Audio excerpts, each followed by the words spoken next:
শেখ আব্দুল্লাহ, গ্রাম কাঠিগ্রাম, union Gangarampur, কোতপুলম বাজার, থানা শালিখা, জেলা মাগুরা। আমি ঢাকা থাকি সাভার। আমি ডিপ্লোমা ইঞ্জিনিয়ারের চাকরি করি, সেলম্যান।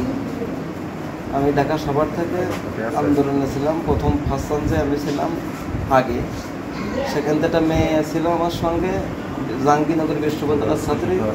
সকাল 7টা থেকে আমরা এগিয়ে গেছিলাম, পাল্টা উল্টো খাতি কাছে। তখন আমরা তো সময় মুক্তির মোড়ে গেলাম, নিজে পুলিশ 3 পাশে গিয়ে আমাদের গুলি করে।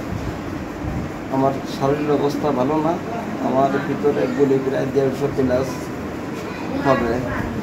কিন্তু গুলিগুলো এত বড় সমস্যা, দিনই কোনো সমস্যা করে না, সন্ধ্যা লাগে আর গুলিগুলো খালি ঘরে আর পাকায় আর কামড়ায়। এর যন্ত্রণা, এত পরিমাণ যন্ত্রণা সহ্য করতে পারি না। আর বড় ছেলেও গুলি খাইছে, আন্দোলন ছিল, তার হাত কোয়ার্টার বয় পড়ে গেছে, ডান হাত পুরো সাইড। ট্রিটমেন্ট হয়েছে, সবার ট্রিটমেন্ট করেছি। আমার মেজো ছেলে বয়স 7 বছর, সেও গুলি মানে অপরের বোমায় পড়ে গেছে। আমার স্ত্রীও ছিল আন্দোলনে। জি, আমার আয় করার মতন আমি, কিন্তু এখন আমি পড়ে আছি, আমার আর কোনো কিছু নাই। তার মানে এই আন্দোলনে কি আপনার পুরো পরিবারই জড়িত ছিল? ঢাকাতে আমার ছেলে এবং আমি, আমার হাজব্যান্ড, আমরা সবাই 5 তারিখে আন্দোলনে ছিলাম। থাকার পরে যখন শেখ হাসিনা দেশের থেকে চলে গেল, তখন আমরা মিছিল দিয়ে থানা রোড যখন গেলাম, তখন 4:30টার দিকে আমার ছেলে এবং আমার হাজব্যান্ড দুইজনই গুলিবিদ্ধ হয়।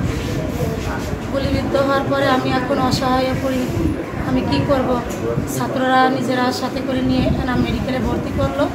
ওখানে 3 ঘন্টার ভিতরে 11,400 টাকা বিল করলো। করার পরে আমি হতাশ হয়ে পড়লাম যে আমার কাছে তো কোনো টাকা পয়সা নেই, আমি কীভাবে বিল দেব? তখন আমি ছাত্রদের বললাম যে আমি খুব অসহায়, আমি এই বিল দিতে পারবো না। তখন ছাত্ররা সাথে যায় আমার এনা মেডিকেল থেকে বের করে নিয়ে আসি, বিলটা না দিয়েই। তখন আমি কি করব? আমি সাভার হসপিটালে গেলাম, সরকারি মেডিকেলে। যাওয়ার পরে ওনারা বললো যে আমরা এতগুলি বের করতে পারবো না, আপনারা সরাদ্দিনে নিয়ে যান। তখন আমি সরাদ্দিন মেডিকেলে নিয়ে গেলাম। ওনারাও এভাবে বলছে যে আমরা পারবো না, আপনারা ঢাকা মেডিকেল নিয়ে যান। তখন আমরা ঢাকা মেডিকেল নিয়ে যাওয়ার পরে ওনারাও এলাও করিনি এবং গুলিগুলো বের করি নাই। আমার কাছে যা কিছু ছিল আমি সব শেষ করে সর্বশান্ত হয়ে গেছি। শেষমেশ আমার এলাকায় মাগুরা সদর হাসপাতালে এসে ভর্তি হয়েছি, কিন্তু সেখানেও সেভাবে সেখানে গুলি বের করতে তারা আগ্রহী না।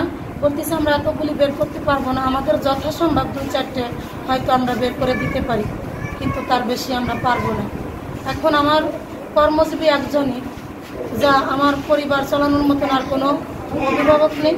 এখন আমার স্বামী অসুস্থ, যেটা করলে ভালো হয় আপনাদের কাছে আমি সেটাই চাই।